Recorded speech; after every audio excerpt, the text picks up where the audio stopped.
এখন ঘড়িতে সকাল 5:30। আমি মর্নিং ওয়ার্কে বেরিয়েছি। দেখুন নদীর পাড় থেকে হাঁটতেছি। এটা বাসনটা নদী।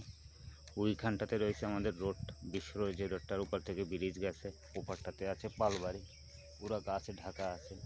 সামনে মসজিদ, এখানে একটা খেয়াঘাট আছে। কত সুন্দর একটা পরিবেশ, দেখুন নদীর একটা পরিবেশ। একটা সুন্দর পরিবেশটার হওয়ার কারণ এখন ঝিরঝির করে বৃষ্টি পড়ছে।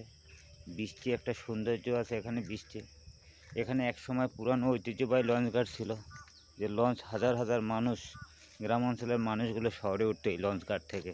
আর সেই কালের বিবর্তনে হারিয়ে গেছে সব কিছু।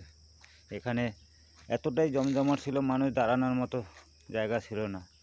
আর এখন এই জায়গাটার অবস্থা এমনটাই একটা থমথমে ভাব হয়ে গেছে। কোনো মিল কারখানার কাজ বাকি, এইসব কাজ ছাড়া আর কিছুই চলে না এই জায়গাটাতে। কত একটা সুন্দর পরিবেশ।